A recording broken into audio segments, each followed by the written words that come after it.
সেই ব্রজের সখাগণ বলছেন পাদ সম্বাহনম চক্র কেচিৎ তস্য মহাত্মনা অপরে হত পাপমান বেজনৈ সমবেজয়ান। শ্রী সুখদেব গোস্বামী বলছেন যে সখাগণের শুদ্ধ সখ্য ভাব, যারা কখন সেই কৃষ্ণকে ঈশ্বর বলে মনে করতেন না, তারাও দাস্য ভক্তিটাকে চেয়েছেন, দাস্য ভাবটাকে চেয়েছেন। পাদ সম্বাহনম চক্র কেচিৎ তস্য মহাত্মনা, তারা খেলতে খেলতে যখন ক্লান্ত হয়ে যাচ্ছেন তো কৃষ্ণকে শয়ন করিয়ে কিছু সখাগণ উনার পাদ সম্বাহন করছে।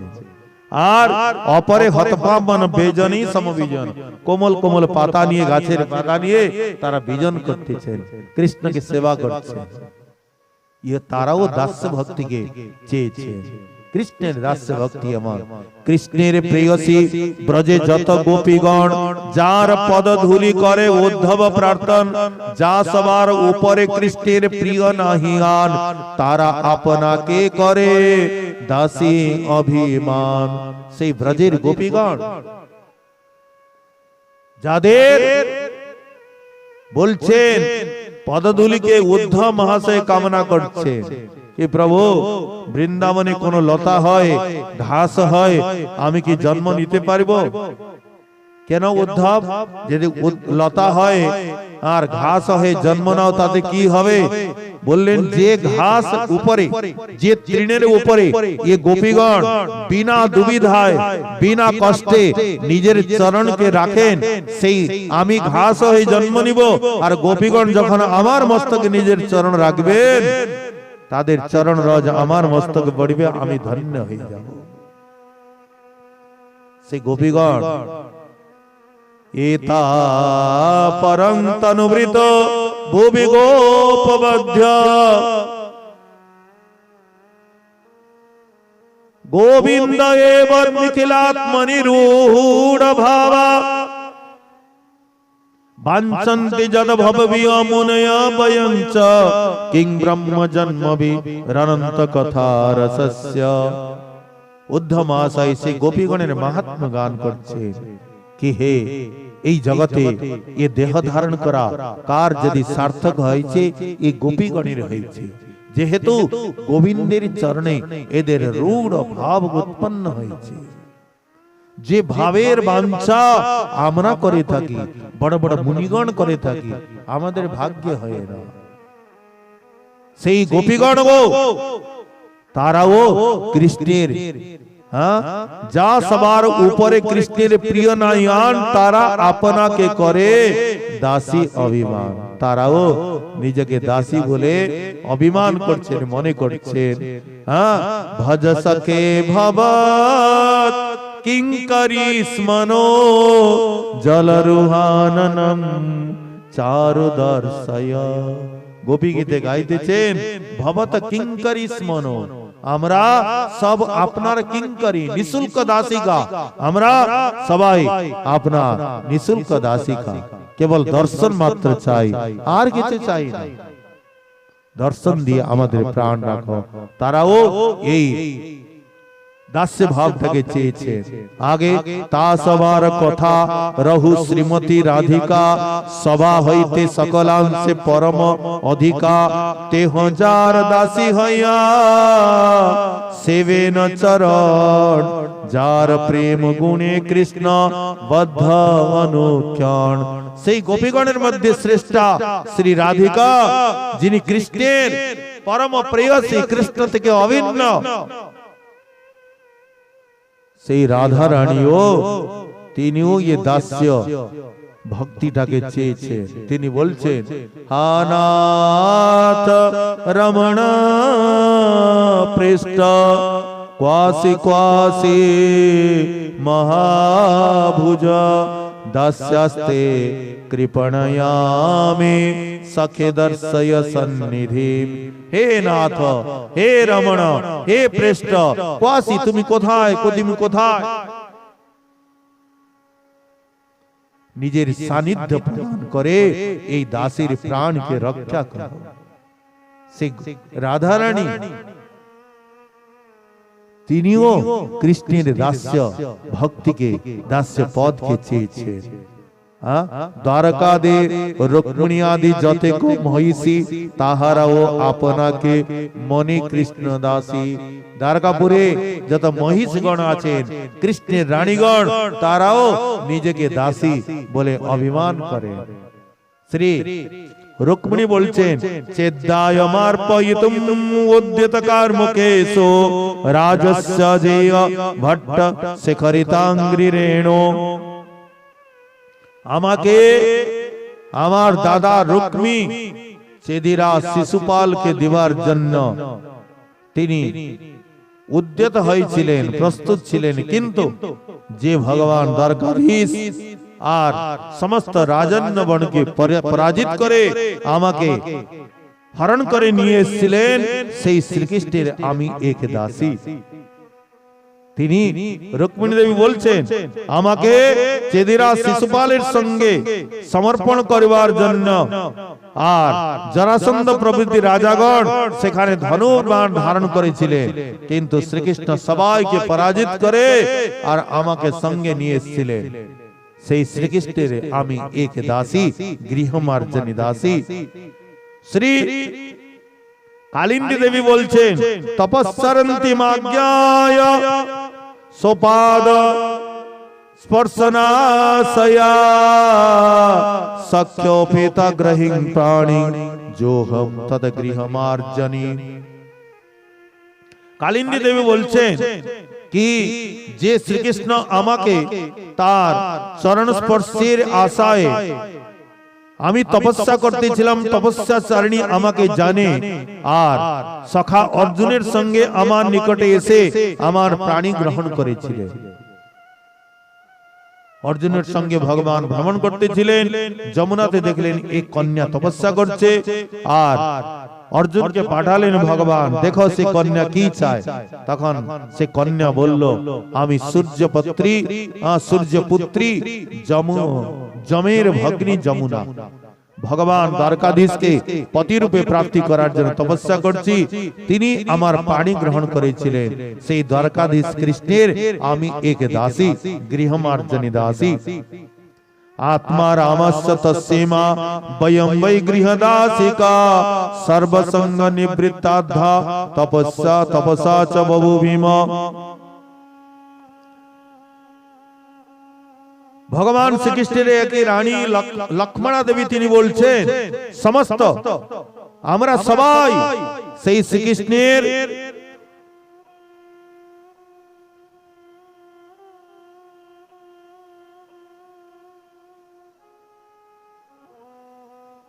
গৃহাদি প্রতি আসক্তি পরিত্যাগ করে তপস্যা করে সেই কৃষ্ণকে প্রাপ্তি করেছি।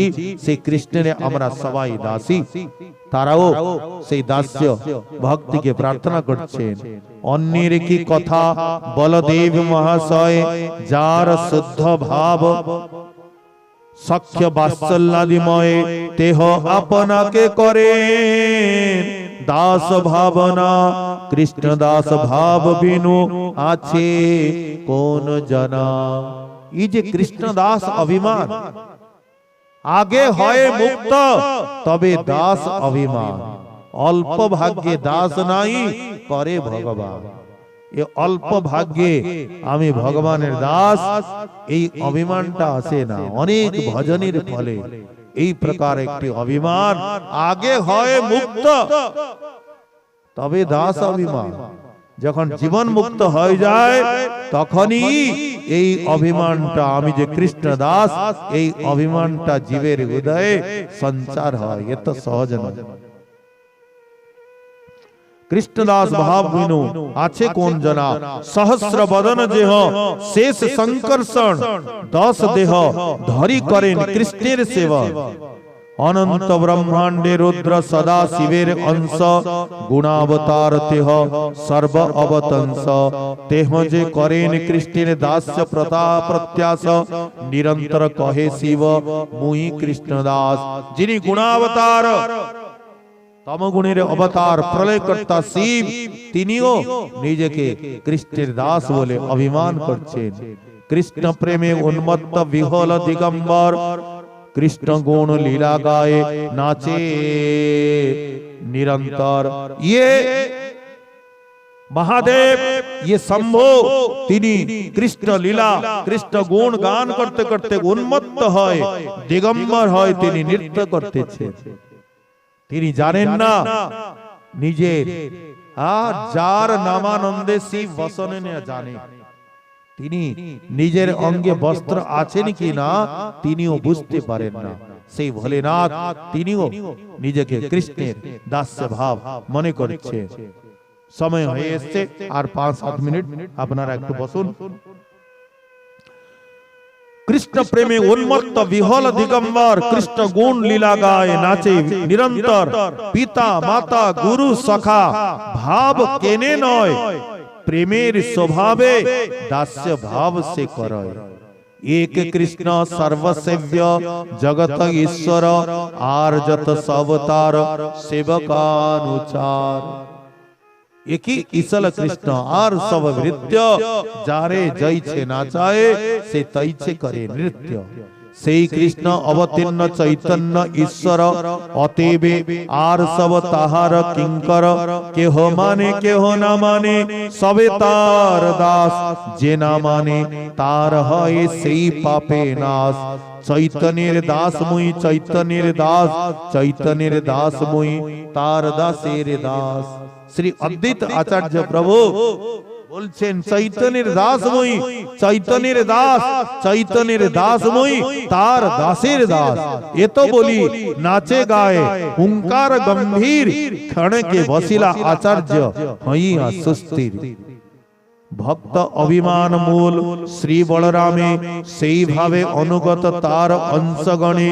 তার অবতার একে শ্রী শঙ্কর্ষণ, ভক্ত করে অভিমান করে সর্বক্ষণ।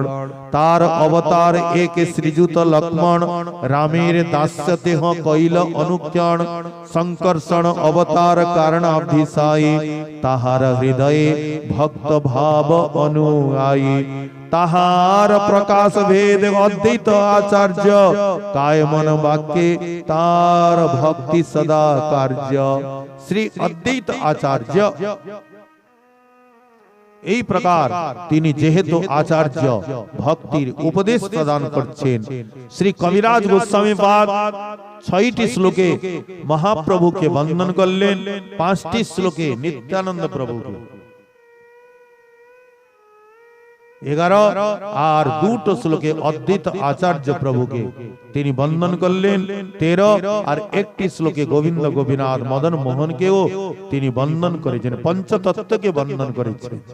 তিনি পঞ্চতত্ত্বাত্মকম কৃষ্ণং ভক্তরূপ স্বরূপগম ভক্তাবতার ভক্তাখ্যম নমামি ভক্তি শক্তিগম। ये যে পঞ্চতত্ত্ব भक्त रूप, भक्त स्वरूप, भक्त अवतार, भक्त आख्य और भक्ति शक्ति, ये पंचतत्व केवल देखते 5 जन, किंतु एक ही वस्तु एक ही तत्व केवल लीला रस आस्वादन। पंचतत्व एक वस्तु नाही किछु भेद, रस आस्वादिते तबु विविध विभेद। पंचतत्व एक वस्तु নাই কিছু ভেদ, এদের মধ্যে কোনো ভেদ নাই, কেবল লীলা রস আস্বাদনের নিমিত্ত বিবিধ বিভেদগিনী এরা বিভিন্ন রূপ ধারণ করেছেন। এখন সেই পঞ্চতত্ত্ব একটি শ্লোকে বন্দন করেছেন মহাপ্রভু। ये पंचतत्वेर सहित प्रकट হয় আর তিনি বললেন কি দেখো আমার অবতার হয়েছে এই বিশ্বকে নাম প্রেম প্রচার দেবার জন্য, সেই জন্য কোন প্রকার কিছু সংকোচ করিবে না। কেহ অধিকারী কেহ অনধিকারী, কেহ পাত্র কেহ অপাত্র, এসব কিছুই বিচার রাখবে না। যেখানে যাকে পাবে তাকেই এই প্রেম বস্তু দান করিবে। পাঁচে মিলি লুটে প্রেম করে আশা, এই পঞ্চতত্ত্ব মিলি পৃথিবী আসিয়া পূর্ব প্রেমে ভান্ডারের মুদ্রা উঘাড়িয়া। এই পঞ্চতত্ত্ব এই জগতে এসে পূর্ব যে ব্রজ প্রেম তার মুদ্রা মানে সেখানকার যে তালা ভেঙে আর পাঁচে মিলি লুটে প্রেম করে আস্বাদন, তারা সেই প্রেমকে আস্বাদন করছেন। আর যত যত প্রিয় তৃষ্ণা বাড়ে অনুক্ষণ, যত যত তারা সেই প্রেম কে পান করছেন তাদের তৃষ্ণা বেড়ে যাচ্ছে। আর পুনঃ পুনঃ পিয়া পিয়া হয় মহামত্ত, নাচে কাঁদে হাসে গায়ে যাচ্ছে জয়ছে মহামত্র মত্ত। পাত্র পাত্র বিচার নাহি নাহি স্থান স্থান, কোন বিচার রাখলেন না। মহাপ্রভু আদেশ দিলেন কেউ পাত্র কেউ অপাত্র, কে আধার কে অনাধার এসব কোনো বিচার করবে না। কলিযুগে যদি পাত্র খুঁজবে পাত্র খুঁজে পাবে না। পাত্রও দিবে, পাত্রতা না থাকলে পাত্রও দিবে আর প্রেম বস্তুও দান করবে। পাত্র পাত্র বিচার নাহি নাহি স্থান স্থান, যেই যাহা পায়ে তাহা করে প্রেম দান। লুটিয়া খাইয়া দিয়া ভান্ডার উজাড়ে, আর আশ্চর্য ভান্ডার প্রেম শতগুণে বাড়ে। যত প্রেম দান করছেন, প্রেম ফল দান করছেন, ততই বেড়ে যাচ্ছে ভান্ডার, পুরি পূর্ণ হয়ে যাচ্ছে। উথলিয়া প্রেম বন্যা চৌদিকে বেড়ায়, স্ত্রী বালক বৃদ্ধ যুবা সবারে ডুবায়। সজ্জন দুর্জন পঙ্গু জড় অন্ধগণ, প্রেম বন্যায় ডুবাইল জগতের জল। মহাপ্রভু কাউকে বঞ্চিত করলেন না, কারণ প্রেমাবতার তিনি। জগৎ ডুবিল জীবের, বীজ হইল নাশ। বীজ মানে অবিদ্যার ও বীজ, তার নাশ হলো। আর তাহা দেখি পাঞ্চজনের পরম উল্লাস। যত যত প্রেম বৃষ্টি করে পঞ্চজনে, তত তত পাড়ে জল ব্যাপে ত্রিভুবনে। এই প্রেম বন্যায় কিছু কিছু সেই প্রেম বন্যায় ভাসলেন না, ডুবিলেন না। তারা কে কে? মায়াবাদী, কর্মনিষ্ঠ, কুতার্কিক গণ, নিন্দুক, পাষণ্ডী, যত পড়ুয়া অধম, এরা মহাপ্রভুর নিন্দা করে অবজ্ঞা করে সেই প্রেম থেকে বঞ্চিত হয়ে গেলে। সেই সব মহাদক্ষ ধাইয়া পলাইল, সেই বন্যা তাসবারে ডুবা ছুঁইতে নারিল। যেহেতু মহাপ্রভুর চরণে তারা অপরাধ করে ফেললেন, এই জন্য প্রেম বন্যা তাদেরকে স্পর্শ করতে পারল না। মহাপ্রভু মনে মনে চিন্তা করলেন, আমি তো এসেছিলাম হিত করার জন্য, এ তো বিপরীত হয়ে গেল। এরা আমারই নিন্দা করে এখন নরকে যাবে, সেই জন্য আমাকে কিছু উপায় করতে হবে। এত চিন্তি তিনি সন্ন্যাস গ্রহণ করলে, আর সন্ন্যাসী বুদ্ধিতে আমাকে প্রণাম করিবেন। প্রণাম করলে অপরাধটা যাবে আর এরাও প্রেম পাবে।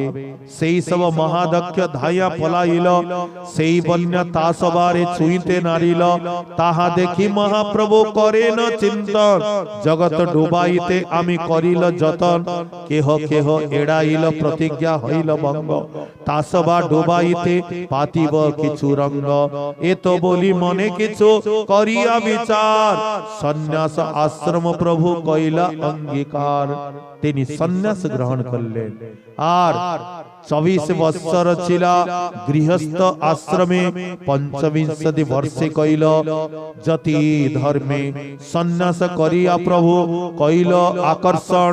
যতেক পলাইয়া ছিল তার্কিকাদিগণ, পড়ুয়া পাষণ্ডী কর্মী নিন্দকাদি যত, সভে আসি প্রভু পায়ে হইলা অবনত। অপরাধ ক্ষমাইল ডুবিল প্রেম জলে, কেবা এড়াইবে প্রভুর প্রেম মহাজালে। এই যে প্রেম মহাজাল কে এড়াতে পারিবে?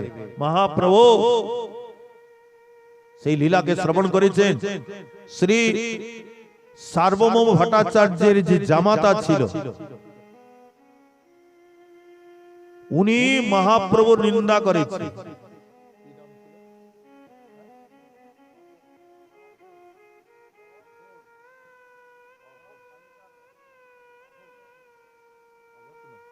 তার কি নাম ছিল?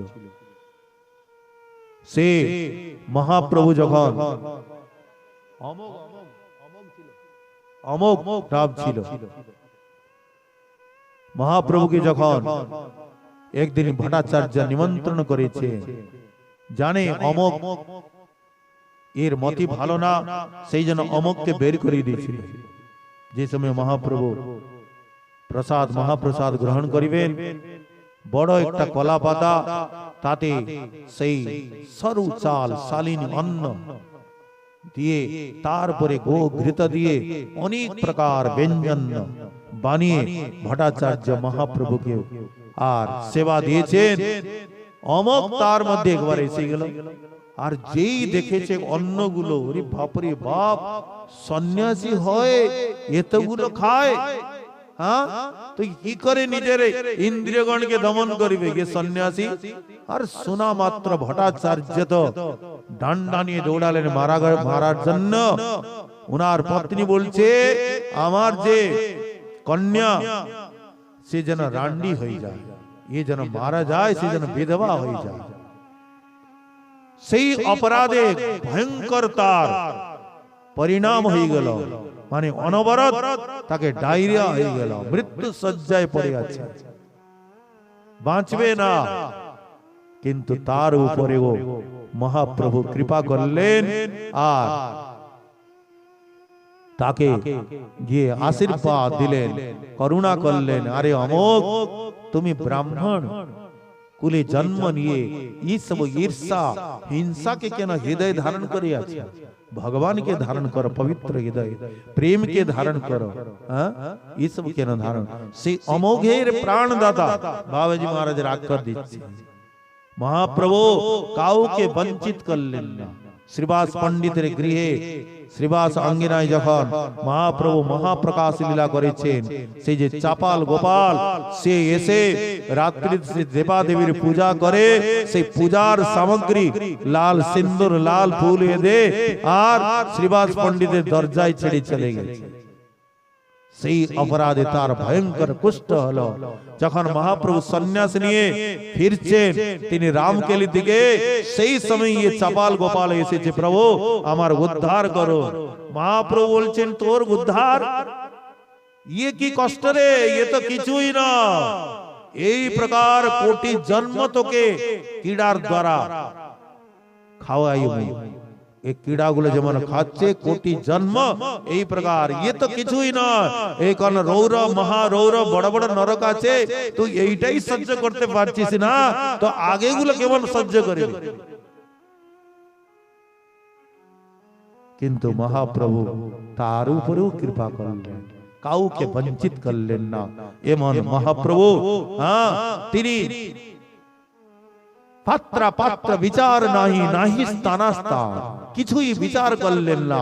সবাইকে পঞ্চতত্ত্বকে আদেশ দিলেন, এ প্রেম বন্যা, এ প্রেম আমরা এ তো কতটা পান করিব, এই জন্য কোন এর মধ্যে কোন শর্ত নাই। সবাইকে বালক বৃদ্ধ যুবা সবাইকে ये প্রেম বস্তু প্রদান করো। এই পঞ্চতত্ত্ব মিলে তারা জগৎকে প্রেম দান করে ধন্য করলেন। কবিরাজ গোস্বামীপাদ আগে যা কিছু বর্ণন করিবেন আমরা আগামী সত্রে শ্রবণ করিব। এখন 2 মিনিট কীর্তন, কীর্তনের সঙ্গে সঙ্গে গ্রন্থে আরতি, আর আরতি পশ্চাৎ আপনারা প্রসাদ নিয়ে যাবেন। बोल भक्तवत्सल भगवान की, श्री श्री गौरांग महाप्रभु की, श्री श्री चैतन्य चरितामृत की, कविराज गोस्वामी पाद की, श्री राधा रमण देव की, श्रीपाद बाबाजी महाराज की, श्री गुरु महाराज की जय जय। श्री राधे निताई गौर हरि बोल। गोविंद जय जय, गोपाल जय जय, राधा रमण हरि गोविंद जय जय।